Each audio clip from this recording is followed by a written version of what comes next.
This is my aunt, Tracy Miles. She grew up with her four sisters in Philadelphia. Tracy eventually moved to New York as a young adult and ultimately wound up in California, where she fosters her spiritual beliefs to this day. This is her story. So I'm Hannah Rogers' aunt, and this is my story of my religion. So I was raised an atheist. We were told directly by my parents, and my mother and my father, don't believe in God. God is for weak people. Oh, I never said My father did. My mother's here. My father didn't say that. My mother didn't say that. Yeah, I went to a trip to Israel with my mother one time, and I was sitting there one time, and I said, Mom, do God and Jesus know each other? And she's like, oh boy, I always wanted to protect you from religion, but I didn't realize I did such a bad job. And that's direct quote. So I moved to New York City, and as my rebellion from my childhood, I started going to churches. I started going to a church, and I went to Marble Collegiate Church with Arthur Caliandro, Norman Vincent Peale, and that was nice. It was very open. Donald Trump. I saw Donald Trump and Marlon Maples there several times. It's a very open. They had the president of Planned Parenthood speak there, so it was very. I felt like it was a very warm and welcoming environment, but still a little bit too religious for me. So then I started going through a really hard time, and I went to a healer. My friend told me to go to a healer, so I started going to this. I didn't know she was a integrated Kabbalistic healer, but after about a couple months into the healing, I was feeling this huge amount of change inside of me, and I found out she was an integrated Kabbalistic healer. So I started doing that healing, and that is an amazing pathway, amazing gateway into your soul. For me, it was. It's now called non-dual Kabbalistic healing, and I went to the school, and now I do that. So that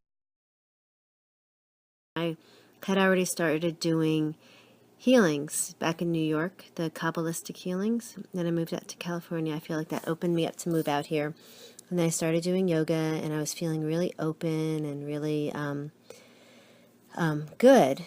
And so I was talking to my healer about it, asking her if it was about the yoga, and she said, well, there's the being near the fault lines can make you feel open, because the openness of the earth, it can make you feel open, and that's why she thinks that a lot of people in California are very open. And then she told me a little bit about the chakras, that there are 7 chakras of the earth, 7 chakras of the body, and also 7 chakras of the earth. And the first chakra is apparently by Mount Shasta. So, it's very open and grounding being here. And now the matriarch of our family, another non-native Californian, my grandmother, Toni Miles.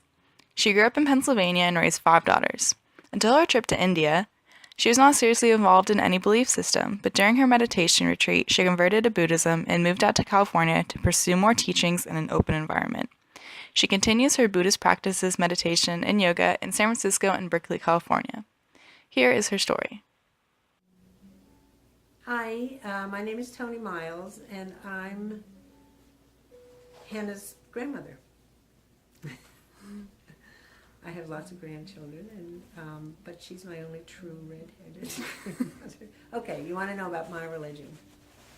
Yes, so I was raised in a very conservative upstate Pennsylvania house, and we were Presbyterian, but it wasn't a strict Presbyterianism, it was rather loose. And my whole family was part of the church. My mother taught Sunday school, and my father was a deacon in the church. But it was just something we did on Sundays.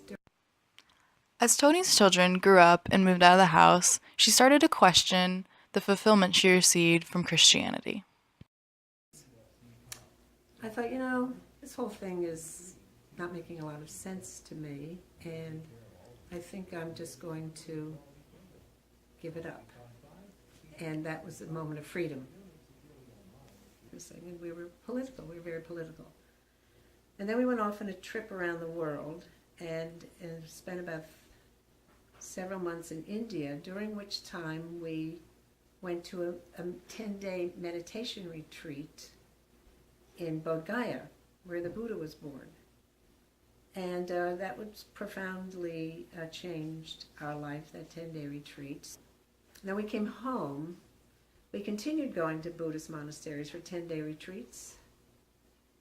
And that went on for quite a while. We moved to San Francisco and continued exploring the world of Buddhists and Hinduism also.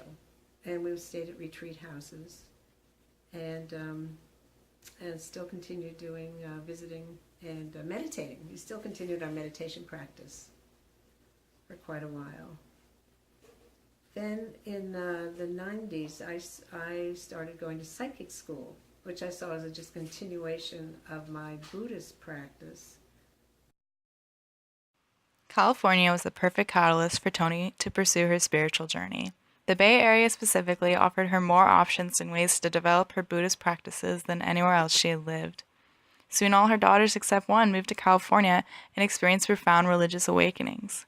One daughter was inspired by Judaism, another by Kabbalistic healing, and two others pursued psychic school in order to develop their hearts and minds. My grandmother's journey in Buddhism and into California has influenced all her daughters to pursue a more open-minded and healing perspective.